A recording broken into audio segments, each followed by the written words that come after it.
Hey everyone, welcome back. It is our garden series and today we are painting peppers. Do not be deceived by all the green. We actually are going to add in some really beautiful purple using red and green as well as yellow to create these really lovely jalapeno pepper plants. I actually just threw the first one into a curry tonight. It was delicious.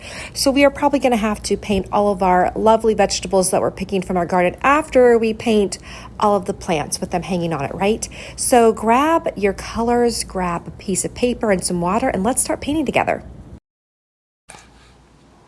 Hey everyone, welcome back to another week in our garden series. We are painting peppers this week, jalapeno peppers. I had bought a plant and it's doing super well in my mom's garden and the peppers are growing and I thought this would be a fun one to paint. So a couple of things before we start. In the past few weeks we have been doing tomatoes and those were lots of fun. This was one of the tomato paintings we had created and we have the brown, we have a lot of green and yellow and some red. We had the zucchini blooms last week, and in the zucchini blooms, I did a couple of those, lots of orange, a little bit of red, lots of green and yellow. So this week, we're actually going to be transitioning with adding a few more colors. You remember we had created this garden palette, and I ended up writing down all of the colors on it. This week, we're going to be using our purple here, the one we created with our phthalo blue, and our cadmium red medium. So you can of course use your own purple, but I really like using the same colors to create those complementary colors or those secondary colors in order that our palette will really sing and we don't get any other hues in there, right, that maybe we don't want any other, there's all sorts of different pigments and colors and paints that can really throw off sometimes a sense of cohesion in a painting, and so I try to keep a limited palette. That was one of the things that my grandfather taught me and other artists, so I have worked on doing that. So again, if you're painting along, we will be creating a little bit of a purple because you can see it in some of the stems of the plant, and then we're going to definitely be using our hooker's green and some of the browns and the yellows as well. All right, so let's get started, and I'll put this over to the side. I've really enjoyed looking at that and referring back to it. And you know, I will be honest too, sometimes I forget what I've painted. Like for example, you know, how did I create that purple? So it just helps me a lot to remember. So this is a smaller painting today too. I had a smaller piece of paper and I had some splatters on it, which I thought would really add a little bit of nice ambiance. So too, it's about, oh, that's not the right side. It's about 6 inches in length and 5 inches across. And of course the tape takes that down a bit, but if you are painting along, and I have just filled up in the whole, try to keep the whole thing filled with the pepper plant, and I've got 3 peppers there. So we are going to go ahead and we're going to start painting. And it's a beautiful morning. It's going to be triple digits today, so I'm trying to keep the apartment cool. I opened all the windows early. And we'll see how it goes though. Okay, so let's go ahead and I'm going to actually start a bit with the darker colors. So I'm going to mix in a little bit of the brown and the red. I actually already have it on my palette.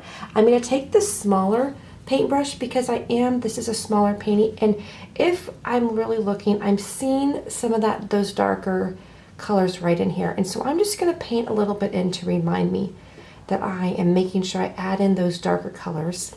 And there's not a lot of them, there's just a little bit. And I saw some in the shadows as well, but I'm going to add that in, and now I'm going to start painting in some of the green. And I didn't print out this picture, and I should have, but that's okay. We're going to use the hooker's green, and I'm going to start looking at really the beautiful bending colors, the bending shape of the leaves. The leaves aren't perfect in shape. I notice there's lots of edges. They're not harsh edges on the pepper plant. They're soft edges. So I'm going to go ahead and create those soft edges. You can see I'm just washing over the purple because I don't want it to look real splotchy per se. I'm really working on creating that sense of, I just want it to look, ideally I want it to look natural.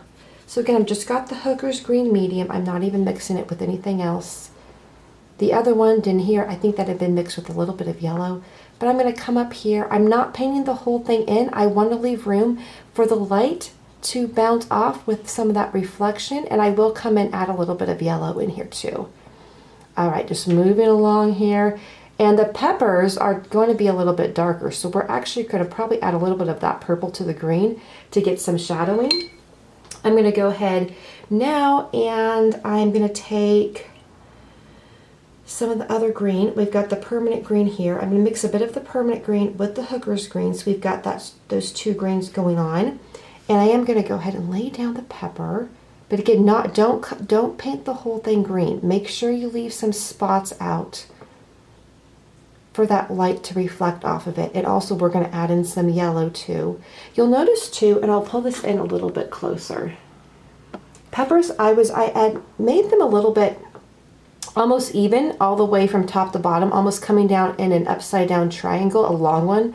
However, when I really looked at them, you can really see like at the ends over here, they kind of stick out, right? They kind of almost like they're dancing and they just have their little ends sticking out in a different edge. So make sure they're not looking terribly perfect. We don't want them, that'll create more of that authentic jalapeno. And I don't know how spicy these are. I actually just picked one because it was definitely ready. And we'll see how spicy it is. They also have like this little crown on top of them that keeps them attached to their stem. So I'm going to drop that in there. We're going to add a little bit of that purple too. So go ahead and grab that small brush to pick up that purple. If you've mixed the purple, it is really a dark, almost a muted purple. It's not a bright, warm purple like our diachazine, but that we used in our spring palette. But honestly, we are really wanting it to create more shadows. It's not one of the primary colors in our palette that we're focusing on. It's used to support the other colors. Okay, and I really like how this pepper right here, he's really the star of our show. I kind of want our eyes to circle back and around on him. I'm going to take some yellow now, and I have the cadmium yellow light, and I'm going to come up here where that sun is really hitting the top plants, right? That's where I'm seeing a lot more light. So I just want to add in some yellow up here, and then I'm going to add in some more green, really showing too where the light is catching, where these plant leaves are definitely catching more of the sun versus the lower leaves have less sun. They're being just covered by a lot more of the other leaves. Therefore, they are definitely, and want to create that sense of shade. And we're going to add in maybe just a little bit of purple down there too. So I'm going to go ahead and add some darker green, just looking at that shadowing that's going on, and then pull it up here. So we still keep the lighter color of green up top. Now I had some splattering that had happened. I think I had used this for to protect the sunflower painting. Remember we did that sunflower painting earlier and lots of splattering with that one. So we do have a bit of the yellow splatters, and I kind of like those. We may add some more of those. Now I am going to go add a little bit of background, and I think what I'm going to do for the background here is I am going to go ahead and grab the brown, that lighter brown that we have, because we definitely would have some dirt back here because I can see the other areas of the garden. So I'm going to just do a light brown, and I was thinking I can do a little bit of even brown splattering, even a bit of purple splattering. I could also add in a little bit of red if I wanted to. Just a nice light wash to mimic that, let me pull it out here. On the tomatoes, we had that background, that beautiful. So if we wanted to create a coat, we're creating this series and we want the series to go together. I think I will end up framing some of these for a little while. And so I'll go ahead and grab just a little bit of that red and brown mix, just a little bit of cadmium red in the brown, not too much, just a little bit, and then make sure it's pretty watered down. And then sometimes I'll just touch on it like this. Okay, and then just move around here. I won't be able to do any splattering until after this is dried, because otherwise the splatters will just disappear into the rest of the painting. I'm actually going to add a little bit more water to that, so then I can pull it down, not letting it touch any of the flowers, the peppers or the leaves. And this is really fun, right? It's really coming together really quickly. You can also see we're merging the colors where there's not a real dramatic sense of where the brown and red started and then where it merges into just brown. And I like that. I like that gentleness of this painting series. It's amazing because the growth in the garden is incredible right now. Like every time I go to my mom's, and I go at least once a week, if not more. Usually I'm there, I can sometimes be there even more, just depending on the activity and what's going on. And I run out to look really quick, even if I'm just like dropping something off. And it's amazing right now. The garden is growing in leaps and bounds. In fact, we've gotten squash, the tomatoes are starting to turn red, and I'm thinking we're gonna have to do like a still life of like all the growth from the garden. Wouldn't that be fun? Like all the zucchini and tomatoes, and that might be a lot of fun. Okay, so this is actually looking really nice. See, that's really simple, it's lovely. And two, if I wanted to add any poems, I don't know, a poem about peppers or a verse in here, I can still add it onto this one. I'm gonna add just, grab that little purple again, and I wanna just emphasize a little bit more on where the stems break off, because that's where I see the purple, is this breaking of the stems. And I'm going to go in here a little bit with the purple. I am going to add just a little bit up here to my leaves. And not that I want it to be blatantly purple, but again, that shadowing. And that's going to mix with the green really, really nicely. I'm being careful not to merge into my brown, right into the background. Just bringing that up, pulling that up, not coloring it in all the way. There's been so many fun other artists online this summer really creating things. I've seen some journals that are really fun, watercolor journals, even some bullet journals, which are so fun. I love to create that daily journal. I love the idea of bullet journals. I'm afraid I like the idea more than I actually have been creating them though. There's also been some really neat artists doing some magnificent landscapes in acrylic and oil. Just a lot of creativity online. I think it's just always important as we take in the creativity, we also practice it, right? So there's something really rewarding about doing it and not just watching it. So I have to remind myself of that a lot. Put in the effort, just a few minutes, maybe once a week, a couple times a week to really play, create, think. Okay, this looks really nice. I don't want to do too much more.